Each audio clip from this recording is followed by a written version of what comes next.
ప్రభునందు ప్రియమైనటువంటి మన సహోదరి సహోదరులకు యేసు ప్రభు వారి అతి శ్రేష్టమైన శక్తి కలిగిన నామములో వందనాలు తెలియజేసుకొనిచున్నాను. మరొకసారి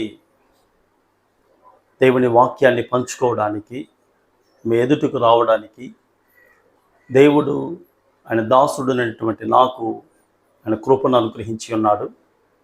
చాలా సంతోషం.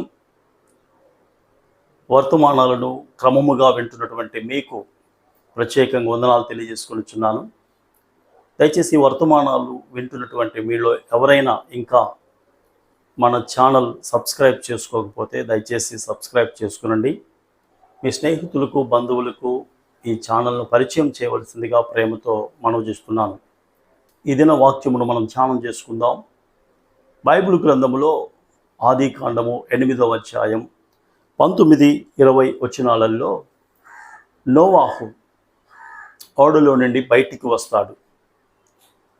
తన కుటుంబముతోటి, తన భార్య, కుమారులు, కోడళ్ళు, పశువులు, పక్షులు అన్నిటిని తీసుకొని ఓడలో నుంచి బయటికి వచ్చాడు.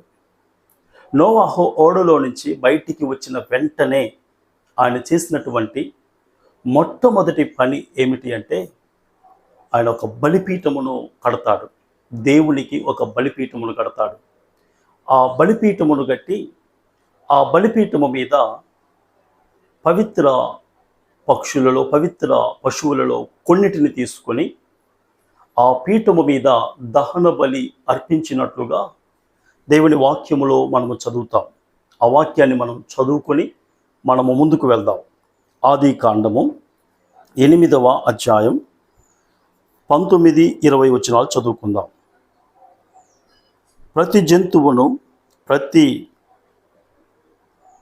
జంతువును ప్రాకు, ప్రతి పురుగును, ప్రతి పిట్టయు, భూమి మీద సంచరించినవన్నయు వాటి వాటి జాతుల చొప్పున ఆ ఓడలో నుండి బయటికి వచ్చెను. అప్పుడు నోవాహు యెహోవాకు బలిపీఠము కట్టి పవిత్ర పశువులన్నిటిలోను, పవిత్ర పక్షులన్నిటిలోను కొన్ని తీసుకొని ఆ పీఠము మీద దహన బలి అర్పించెను. నోవాహు ఓడలో నుంచి బయటికి వచ్చిన వెంటనే ఆయన చేసినటువంటి మొదటి పని ఏంటంటే బలిపీఠమును కట్టడం. దాని మీద పవిత్ర పక్షులలోను, పవిత్ర పశువులలోను కొన్నిటిని తీసుకొని దహన బలి అర్పించాడు. బలిపీఠము అనేది బైబిల్ గ్రంథములో ఆరాధనకు సాదృశ్యముగా ఉన్నది. ప్రభువును స్తుతించడం, ప్రభువును మహిమపరచడం. నోవాహు ఓడలో నుంచి బయటికి వచ్చిన వెంటనే ఆయన చేసినటువంటి పని ఏంటంటే ప్రభువును ఆరాధించాడు, ప్రభువును స్తుతించాడు. ఓడలో దాదాపుగా 377 దినాలు దేవుడు భద్రపరిచాడు, కాపాడాడు.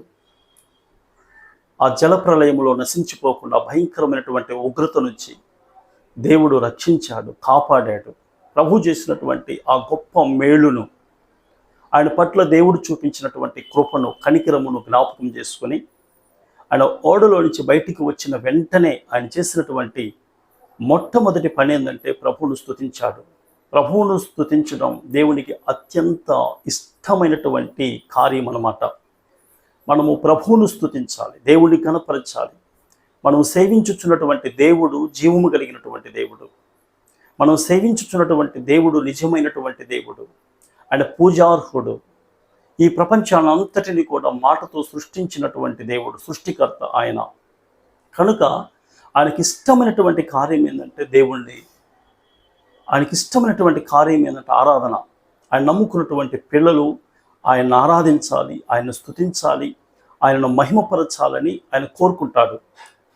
ఆ ప్రియ సహోదరి సహోదరులారా, మన జీవితంలో కూడా ఆరాధన అనేది, ప్రభువును స్తుతించడం అనేది మన జీవితంలో అన్నిటికంటే ముందుండాలి, అత్యంత ప్రాధాన్యత కలిగి ఉండాలి. ఆరాధనకు మన జీవితంలో అత్యంత ప్రాధాన్యతను ఇచ్చేవారముగా మనం ఉండాలి. అది మొదటి ప్లేస్లో ఉండాలి, మొదటి స్థానములో ఉండాలి. మనము ఉదయాన్నే లేచిన వెంటనే మనము చేయవలసినటువంటి మొట్టమొదటి పని ఏంటంటే ప్రభువును స్తుతించాలి. దేవుడిచ్చినటువంటి ఆ దినమును బట్టి స్తుతించాలి, ప్రభు ఇచ్చినటువంటి ఆరోగ్యమును బట్టి స్తుతించాలి. కట్టుకోవడానికి ప్రభు ఇచ్చిన వస్త్రాలను బట్టి స్తుతించాలి. మనం కలిగినటువంటి సమస్తమును బట్టి కూడా మనము ప్రతిరోజు అన్నిటికంటే ముఖ్యముగా దేవుడు మనకిచ్చిన రక్షణను బట్టి స్తుతించాలి. రాబోయే ఉగ్రత నుంచి దేవుడు మనల్ని తప్పించాడు కాబట్టి దాన్ని బట్టి మనము దేవుణ్ణి స్తుతించే వారముగా ఉండాలి. ఆరాధన దేవునికి అత్యంత ప్రీతికరం, చాలా ఇష్టపడతాడు దేవుడు. మనం యెషయా గ్రంథములో 6వ అధ్యాయములో గమనించినట్లయితే యెషయా భక్తుడు, యెషయా ప్రవక్త దర్శనములో చూస్తారు. సిరూపులు 6 రెక్కలు కలిగి ఉండి 2 రెక్కలతో వారి ముఖములను కప్పుకున్నారు, 2 రెక్కలతో వారి కాళ్ళను కప్పుకున్నారు, 2 రెక్కలతో ఎగురుతూ పరిశుద్ధుడు పరిశుద్ధుడు పరిశుద్ధుడని గాన ప్రతిగానములు చేసినట్లుగా మనం చూడగలం. గొప్ప స్వరముతో వారు ప్రభువును స్తుతించినట్లుగా, ప్రభువును మహిమపరిచినట్లుగా మనం చూడగలం. ప్రకటన గ్రంథము 4వ అధ్యాయములో 24 పెద్దలు కూడా దేవుని స్తుతించారు. 5వ అధ్యాయములో గమనించినట్లయితే మరి జీవులు పెద్దలు 24 పెద్దలు, కోట్ల కొలది దేవదూతలు వధింపబడినటువంటి గొర్రెపిల్లను దేవుని స్తుతించినట్లుగా, మహిమపరిచినట్లుగా వాక్యములో మనము చూడగలం. కనుక మనం ఎప్పుడు కూడా ప్రభువును స్తుతించే వారముగా, ప్రభువును మహిమపరిచే వారముగా ఉండాలి. అందుకనే తెస్సలోనికీయులకు రాసిన పత్రిక 5వ అధ్యాయం 16వ వచనములో ఒక మాట చదువుతాం. ప్రతి విషయమందు కూడా మనము దేవుని స్తుతించాలి అనే మాటను మనము చదువుతాం. ప్రతి విషయమునందును కృతజ్ఞతాస్తుతులు చెల్లించుడి, ఇలాగు చేయుట యేసుక్రీస్తునందు మీ విషయములో దేవుని చిత్తము. దేవుని చిత్తం అది. ప్రతి విషయమునందును మనము దేవుని స్తుతించే వారముగా, దేవుని మహిమపరిచే వారముగా ఉండాలి. మనందరికీ బాగా పరిచయం ఉన్నటువంటి వ్యక్తులు, మనందరము బాగా ఇష్టపడే వ్యక్తులు అపోస్తలుడైనటువంటి పౌలు, శీల. వారు సువార్తను ప్రకటిస్తూ ఉన్నప్పుడు ఆయనను బంధించి చెరసాలలో వేశారు. అర్ధరాత్రి వేళ వారు ఏం చేశారంటే ప్రార్థన చేస్తూ కీర్తనలు పాడినట్లుగా మనం చూస్తున్నాం. కీర్తనలతో దేవుని స్తుతించారు, దేవుని మహిమపరిచారు. అర్ధరాత్రి అంటే మనం చక్కగా పడుకొని నిద్రపోవలసినటువంటి సమయం అది. కానీ వాళ్ళు ఏం చేశారంటే ఆ అర్ధరాత్రి మరి ప్రభువును స్తుతించి దేవుణ్ణి మహిమపరిచినట్లుగా మనం చూడగలం. ఎప్పుడైతే వారు అలా స్తుతిస్తూ మహిమపరుస్తూ ఉన్నారో పెద్ద భూకంపం వచ్చింది. తలుపులన్నీ తెరుచుకున్నాయంట. వారికి వేయబడినటువంటి బంధకములన్నీ ఊడిపోయాయంట. స్తుతిలో ఏమున్నదంటే విడుదల ఉన్నది. స్తుతిలో విడుదల ఉన్నది. దయచేసి గమనించండి. ఇక్కడ వారు ప్రభువును స్తుతించారు, వారికి వేయబడిన బంధకములు ఊడిపోయాయి. ఈరోజు నీకు ఎలాంటి బంధకముల మధ్యలో ఉన్నావో నాకు తెలియదు. ఎలాంటి బంధకములు నీకు వేయబడ్డాయో నాకైతే తెలియదు. అది అప్పులు అనే బంధకములు కావచ్చు, అనారోగ్యము అనే బంధకములు కావచ్చు, కుటుంబ సమస్యలు అనే బంధకములు కావచ్చు, ఆర్థిక ఇబ్బందులు అనే బంధకములు కావచ్చు, నిరుద్యోగము అనే బంధకములు కావచ్చు, చెడు వ్యసనములు అనే బంధకములు కావచ్చు. అది ఏ బంధకమో నాకు తెలియదు. నువ్వు ఏ స్థితిలో ఉన్నావో, ఏ పరిస్థితిలో ఉన్నావో నాకైతే తెలియదు. ప్రభువును స్తుతించు, దేవుని మహిమపరచు. యేసు ప్రభు వారిని నీ హృదయంలో చేర్చుకో. లేకపోతే యేసు ప్రభు వారిని నువ్వు నమ్ముకొని ఉంటే నువ్వు ఏ స్థితిలో ఉన్నా ఆ స్థితిలో ప్రభువును స్తుతించు. ప్రభువును మహిమపరిచినట్లయితే దేవుణ్ణి ఆరాధనలో ఏముందంటే విడుదల ఉన్నది. ఆ బంధకములన్నీ ఊడిపోతాయి, ఆ బంధకములన్నీ తెగిపోతాయి. దేవుడు గొప్ప కార్యము చేస్తాడు. నా ప్రియ సహోదరి సహోదరుడా, కనుక అపోస్తలుడైనటువంటి పౌలు, శీల వారు అర్ధరాత్రి వేళ, చీకటి అనేది కష్టాలను తెలియజేస్తూ ఉన్నది. అర్ధరాత్రి వేళ వారు బంధకాలలో ఉండి ప్రభువును స్తుతించినట్లుగా మనం చూడగలం. కనుక నువ్వు ఏ స్థితిలో ఉన్నావో ఆ స్థితిలో ప్రభువును స్తుతించు, దేవుణ్ణి మహిమపరచు. దేవుడు తప్పకుండా విడుదల కలుగజేస్తాడు. ఇక్కడ నోవాహు ఏం చేశాడంటే ఓడలో నుంచి బయటికి వచ్చిన వెంటనే ఆయన బలిపీఠమును కట్టాడు. బలిపీఠమును కట్టి ఆ బలిపీఠము మీద పవిత్రమైనటువంటి పశువులను, పవిత్రమైనటువంటి పక్షులను దహన బలి అర్పించినట్లుగా మనం చూస్తూ ఉన్నాం. పవిత్రమైనటువంటి వాటిని అర్పించినట్లుగా మనము చూస్తూ ఉన్నాం. ఆ ప్రియ సహోదరి సహోదరులారా, మనం చేసే ఆరాధన పవిత్ర హృదయములో నుంచి రావాలి. మనము పాడే పాటలు పవిత్రమైనటువంటి హృదయములో నుంచి రావాలి. ఎందుకంటే దేవుడు మనల్ని చూస్తాడు, దేవుడు మన హృదయాన్ని చూస్తాడు, దేవుడు మన జీవితాన్ని చూస్తూ ఉంటాడు. కనుక పవిత్రమైనటువంటి హృదయములో నుంచి వచ్చే ఆరాధన అంటే యేసు ప్రభు వారిని కలిగి ఉన్న హృదయములో నుంచి వచ్చే ఆరాధనను దేవుడు స్వీకరిస్తాడు. యేసు ప్రభు వారిని కలిగి ఉన్నటువంటి వారు ఇచ్చే కానుకలను దేవుడు స్వీకరిస్తాడు, అంగీకరిస్తాడు. యేసు ప్రభు వారిని కలిగి ఉన్నటువంటి హృదయమే పవిత్రమైనటువంటి హృదయం. అట్టి హృదయము కలిగినటువంటి వారు చేసే పరిచర్యను కూడా దేవుడు స్వీకరిస్తాడు. దేవుని వాక్యములో మనము గమనించినట్లయితే మనము నిర్గమాకాండము 3వ అధ్యాయములో మనం ఏం చదువుతాం? ఆ పొదలో నుంచి దేవుడు మాట్లాడుతాడు మోషేతోటి. మోషే మోషే అన్నప్పుడు చిత్తము ప్రభువా అని మోషే స్పందిస్తాడు. అప్పుడు దేవుడు అంటాడు, మోషే నీవు నిలిచి ఉన్నటువంటి స్థలము పరిశుద్ధమైనది, నీ పాదములకున్న చెప్పులను విడువుము అంటాడు. దయచేసి గమనించండి, ఆ స్థలము ఎలా పరిశుద్ధమైనది అంటే ఆ స్థలములో దేవుని సన్నిధి ఉన్నది. దేవుడు అక్కడ ఉన్నాడు కనుకనే ఆ స్థలము పరిశుద్ధముగా పిలువబడింది. ఆ స్థలము ప్రత్యేకమైనదిగా మనకు కనపడుతూ ఉన్నది. అలానే దేవుడు అనగా యేసు ప్రభు వారు కలిగిన హృదయము పవిత్రమైనటువంటిది. అందుకనే బైబిల్ గ్రంథము యేసయ్యను కలిగినటువంటి ప్రతి ఒక్కరిని కూడా పరిశుద్ధులు అని పిలుస్తున్నట్లుగా మనము చూస్తూ ఉన్నాం. యేసును కలిగినటువంటి హృదయములో నుంచి వచ్చే ఆరాధనను దేవుడు స్వీకరిస్తాడు.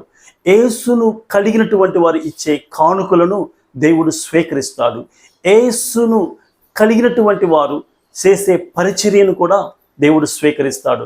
యేసును కలిగినటువంటి వారు పాడే పాటలను దేవుడు అంగీకరిస్తాడు. యేసు లేనటువంటి వారు పాడే పాటలను దేవుడు అసహించుకుంటాడు. బైబిల్ గ్రంథంలో ఏమున్నదంటే మనము సామెతల గ్రంథము 15వ అధ్యాయం 8వ వచనములో మనం చదువుతాం, భక్తిహీనులు అర్పించు అర్పణలు దేవునికి అసహ్యమంట. దేవుడు అసహించుకుంటాడు. యేసు లేని వారు చేసే పరిచర్యను దేవుడు స్వీకరించడు. యేసు లేని వారు పాడే పాటలను దేవుడు అంగీకరించడు, వాడుకోడు. యేసు లేని వారు చేసే ఆరాధనను దేవుడు స్వీకరించడు. యేసు కలిగిన వారు, యేసుతో నిండి ఉన్నటువంటి హృదయమే పవిత్రమైనటువంటి హృదయం అండి. పౌలు గారు పలు సందర్భాలలో సంఘాన్ని పరిశుద్ధులు పరిశుద్ధులు అని సంబోధించాడు. దేన్ని బేస్ చేసుకుని ఆయన పరిశుద్ధులు అని సంబోధించాడంటే యేసును బేస్ చేసుకొని వారు యేసును కలిగి ఉన్నారు. యేసు ద్వారా వారు పొందుకున్న దేవుని పరిశుద్ధతను ఆధారం చేసుకొని వారిని పరిశుద్ధులు పరిశుద్ధులు అని పిలిచినట్లుగా మనం చూస్తున్నాం. యేసును కలిగి ఉండి మనము దేవుణ్ణి ఆరాధన చేస్తే ఆ ఆరాధనను దేవుడు స్వీకరిస్తాడు. ఏం చేస్తాడో తెలుసా? ఆ ఆరాధనను ఆయన అంగీకరించి ఆ ఆరాధనను దేవుడు అంగీకరించి 9వ అధ్యాయము 1వ వచనములో దేవుడు నోవాహును అతని కుమారులను ఆశీర్వదించను. దేవుడు అంగీకరిస్తాడు, ఆశీర్వదిస్తాడు. కయ్యూను అర్పణలను దేవుడు అంగీకరించలేదు. కారణం ఏంటి? 1 యోహానులో ఏమని రాయబడి ఉంటుంది? కయ్యూను దుష్టుని సంబంధి అని రాయబడి ఉంటుంది. కయ్యూను దుష్టుని సంబంధి. కయ్యూనులో దేవుని పట్ల విశ్వాసం లేదు. కానీ ఏబేలు అర్పణను దేవుడు స్వీకరించాడంట. కారణం ఏంటి?